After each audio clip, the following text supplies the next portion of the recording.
जब नाश मनुष्य पर छाता है, पहले विवेक मर जाता है।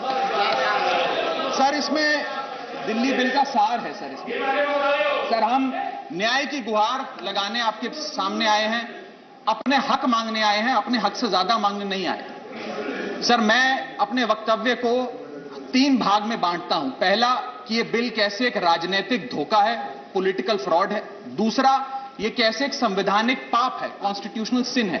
और तीसरा कि यह एडमिनिस्ट्रेटिव लॉकजैम यानी कि प्रशासनिक गतिरोध दिल्ली में कैसे पैदा कर देता है। सर, पहला राजनीतिक धोखा, यह कहानी है सर 1977 से लेकर 2015 की। लगभग 40 साल का लंबा संघर्ष भारतीय जनता पार्टी ने दिल्ली में पूर्ण राज्य का दर्जा स्थापित करने के लिए किया।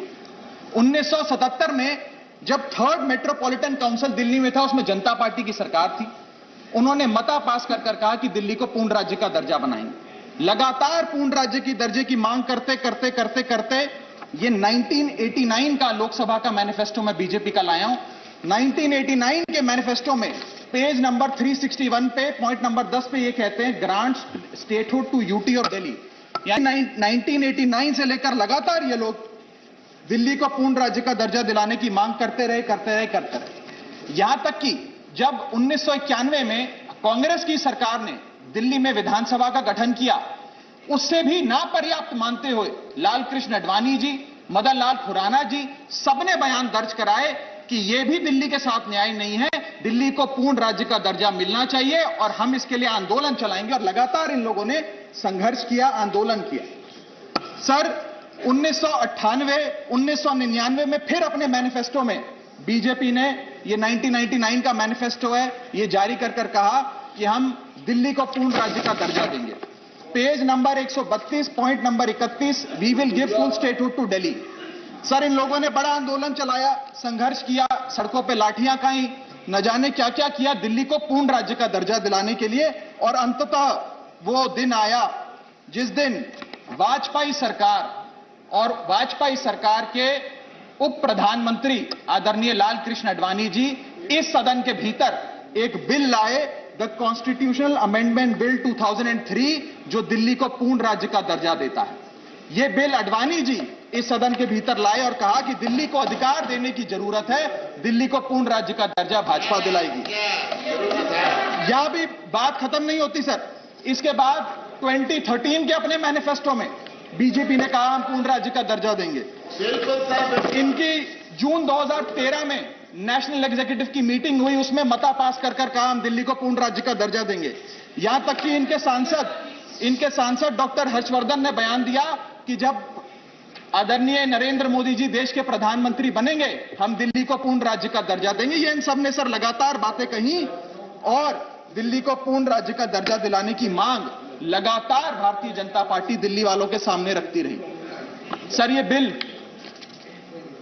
सिर्फ संविधान का और लोकतंत्र का अपमान नहीं है, ये बिल लाल कृष्ण आडवाणी जी का, अटल बिहारी वाजपेयी जी का, मदन लाल खुराना जी का, सुषमा स्वराज जी का, अरुण जेटली जी का, सबका अपमान करने का और उनके 40 साल के संघर्ष को मिट्टी में मिलाने का काम करता है। सर, मैं माननीय गृह मंत्री जी का बयान लोकसभा में सुन रहा था। उन्होंने कहा कि पंडित नेहरू ने यह बात रखी थी कि दिल्ली को पूर्ण राज्य का दर्जा नहीं मिलना चाहिए। मैं माननीय गृह मंत्री जी से कहना चाहता हूं, नेहरूवादी मत बनिए, आडवाणीवादी बनिए, वाजपेयीवादी बनिए और दिल्ली को पूर्ण राज्य का दर्जा देने का आज आपके पास ऐतिहासिक मौका है। दिल्ली को पूर्ण राज्य का दर्जा दीजिए। सर, इस बिल को लाने का असल कारण क्या है? यह बिल क्यों लाया गया है? पिछले 25 साल में दिल्ली में 6 बार विधानसभा के चुनाव हुए।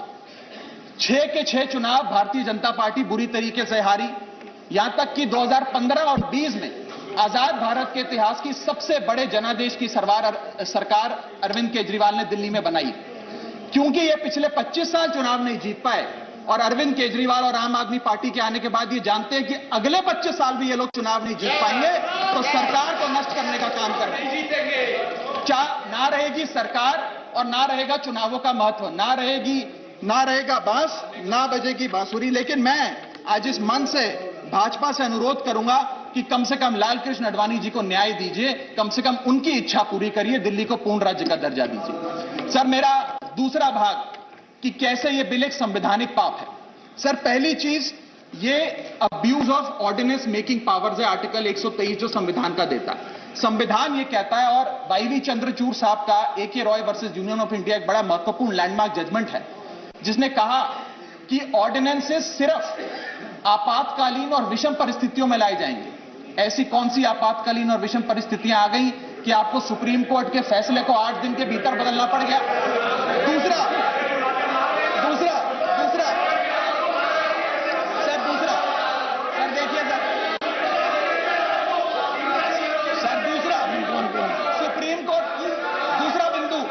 सुप्रीम कोर्ट का अपमान है। सुप्रीम कोर्ट के फैसले को 8 दिन के भीतर 5 जजों के संवैधानिक पीठ के सर्वसम्मति के फैसले को बदल के आज भारतीय जनता पार्टी ने एक मैसेज दिया है कि हम सुप्रीम कोर्ट को भी चैलेंज करते हैं, सुप्रीम कोर्ट के फैसले को भी नहीं मांगते, आपको जो ऑर्डर जारी करना है करो, हम चंद दिनों के अंदर ऑर्डिनेंस लाकर उस फैसले को बदल देंगे। They have challenge the majesty of the honourable supreme court. Sir, और मैं आपको ये कहना चाहता हूं कि आजकल जो ऑर्डिनेंस लाने की जो एक फेटिश इस सरकार ने देखी, चाहे वो लैंड एक्विजिशन बिल हो, चाहे वो फार्म बिल हो, चाहे ईडी के डायरेक्टर का एक्सटेंशन हो, जो ये सारी चीजें ऑर्डिनेंसेस के माध्यम से इन्होंने करी थी, इस बिल का हश्र भी वही होगा जो सारे पुराने बिलों का हुआ था। सर, थर्ड बिंदु कि कैसे ये बिल संघीय ढांचे को एरोड करता है। हमारा भारत का संविधान और सुप्रीम कोर्ट का 2023 का 2018 का संवैधानिक पीठ का फैसला कहता है कि दिल्ली के पास एक यूनिक फेडरल आइडेंटिटी है, यूनिक कॉन्स्टिट्यूशनल आइडेंटिटी है, और भारत का संविधान जो हमें संघीय ढांचा देता है, जो शक्तियां देता है, उन शक्तियों को एनक्रोच करने का काम यह सरकार करती है, हमसे अफसरशाही और तमाम शक्तियां छीनकर। मैं आपको सुप्रीम कोर्ट का वो एक वाक्य पढ़ के सुनाना चाहूंगा। The majority in the 2018 constitution जज bench held that while the NCT of Delhi could not be accorded with the status of a state, the concept of federalism is applicable to Delhi. हम पूर्ण राज्य नहीं है, लेकिन फिर भी राज्य का दर्जा एक संघीय ढांचे के परिप्रेक्ष्य में दिल्ली को मिलता है। उसके बाद सर, इन लोगों ने तो कमाल ही कर दिया। आज बिना संवैधानिक संशोधन लाए संविधान को बदल दिया, मात्र एक एक्ट ऑफ पार्लियामेंट से, जो आज तक शायद भारत के इतिहास में कभी नहीं हुआ। सर, इसके बाद ये बिल पार्लियामेंट्री अंडरमाइन करता है प्रिंसिपल्स ऑफ कलेक्टिव रिस्पांसिबिलिटी को। भारत का संविधान कहता है सर कि परमानेंट एग्जीक्यूटिव और पॉलिटिकल एग्जीक्यूटिव मिलके लेजिस्लेचर के प्रति जवाबदेही होंगे। ये प्रिंसिपल ऑफ कलेक्टिव रिस्पांसिबिलिटी है। इसमें से परमानेंट एग्जीक्यूटिव यानी कि अफसरशाही को छीनकर ये पूरी तरीके से कलेक्टिव रिस्पांसिबिलिटी का प्रिंसिपल, जिसपे सरकारें चलती हैं देश में, उसे ध्वस्त करता है।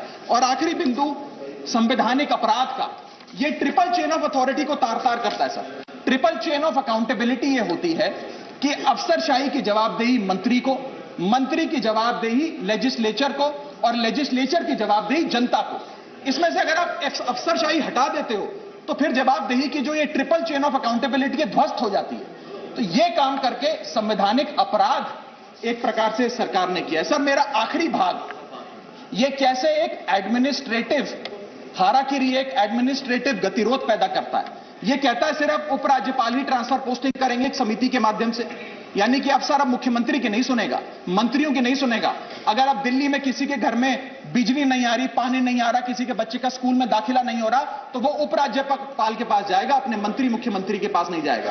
क्या लोग जानते हैं उपराज्यपाल कहां रहता है? उपराज्यपाल कौन सी विधानसभा से चुनाव लड़ा, उपराज्यपाल ने कौन सा चुनाव जीता? लेकिन सारी शक्तियां एक चुनी हुई सरकार से निकालकर उपराज्यपाल को देता है। यह आगे कहता है सर ये बिल कि हम एलजी को सोल डिस्क्रिशन देते हैं, स्वयं के विवेक से फैसले लेने की तमाम शक्तियां।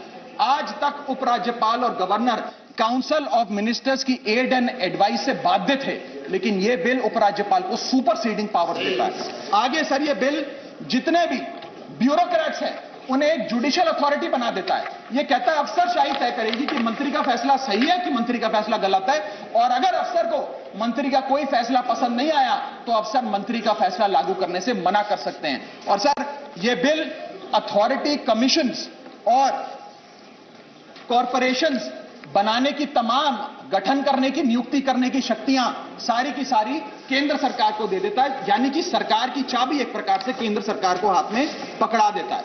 सर, माननीय गृह मंत्री जी ने कहा था कि आम आदमी पार्टी एक सुपारी सी जितनी पार्टी है, एक सुपारी जितनी छोटी सी पार्टी है। सर, ये वो सुपारी जितनी पार्टी है जो आजाद भारत के इतिहास का फास्टेस्ट ग्रोइंग पॉलिटिकल स्टार्टअप कहलाती है। ये वो सुपारी जितनी पार्टी है जिसने 3 बार भाजपा को दिल्ली में हराया और 2 बार 2015 और 20 में आजाद भारत के इतिहास की सबसे बड़ी जनादेश की सरकार बनाई। ये वो सुपारी जितनी पार्टी है जिसने पंजाब में भाजपा को लगभग शून्य पर लाकर खड़ा कर दिया। ये वो सुपारी जितनी पार्टी है जो 10 साल में राष्ट्रीय पार्टी बनी। ये वो सुपारी जितनी पार्टी है जिसके 161 विधायक और 11 सांसद है। और ये वो सुपारी जितनी पार्टी है जिसका काम देखने के लिए first lady of United states of America और यूनाइटेड जनरल के पूर्व प्रमुख बान की मून आते हैं। सर, मैं आज अपने साथी जो आंध्र प्रदेश और उड़ीसा की सरकार चलाते हैं उन्हें कहना चाहूंगा, आपकी जरूर कुछ मजबूरियां रही होंगी जिसके चलते आपने ये फैसला लिया इस सरकार के इस बिल का समर्थन करने में। कुछ तो मजबूरियां रही होंगी, यूं ही कोई बेवफा नहीं होता।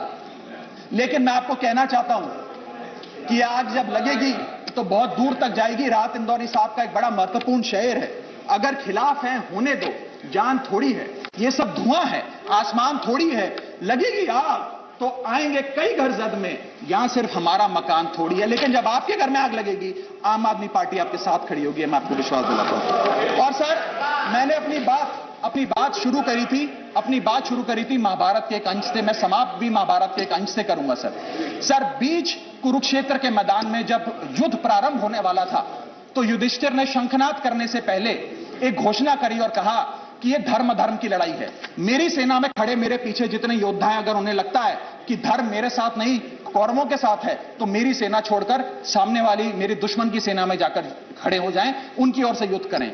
और अगर कौरव सेना में कोई योद्धा है जिसे लगता है कि धर्म युधिष्ठिर के साथ है, पांडवों के साथ है, तो आप कौरवों की सेना छोड़कर मेरी सेना में आइए, मैं बाहें फैलाकर आपका स्वागत करूंगा। उस समय कौरवों का एक भाई युयुत्सु कौरव सेना छोड़कर पांडवों की ओर आया और पांडवों की ओर से युद्ध लड़ा। मैं उसी बात का जिक्र करते हुए आज इस सदन में बैठे तमाम सांसदों को कहना चाहता हूं, राज्यसभा काउंसिल ऑफ स्टेट्स है, हम लोग काउंसिल ऑफ स्टेट्स है, जहां ज्यादा जिम्मेदारी बनती है राज्यों के हितों की, अधिकारों की रक्षा करने की। मैं मांग करता हूं, आज आप लोग पार्टी लाइन से ऊपर उठकर, विचारधारा से ऊपर उठकर संविधान को बचाने के लिए, लोकतंत्र को बचाने के लिए इस बिल को हराइए। आज ये इतना असंवैधानिक और गैर कानूनी बिल अगर ये सफल हो गया तो हो सकता है आज के बाद आने वाले समय में ये लोग देश में चुनाव ही ना कराएं, चुनावी प्रक्रिया को खत्म करने से। बहुत बहुत शुक्रिया। Doctor Sasmit Patra, thank you. 12 minute. Honorable Chairman, sir, I rise to speak on behalf of the Biju Janata Dal. BJP ने पूर्ण राज्य का दर्जा मांगा था, कई बार पूर्ण राज्य का वादा भी किया था। राघव चड्ढा ने, आम आदमी पार्टी के सांसद ने ये याद दिलाया बीजेपी को कि दिल्ली सेवा बिल पर किस तरीके से अपना पक्ष रखते हुए उन्होंने कहा है कि बीजेपी की क्या मंशा थी। ये बिल एलजी को सारी शक्तियां देता है। आम आदमी पार्टी की तरफ से इन तमाम बातों का जिक्र किया गया। दिल्ली सेवा बिल पर राघव चड्ढा ने तमाम बड़ी बातें कही हैं।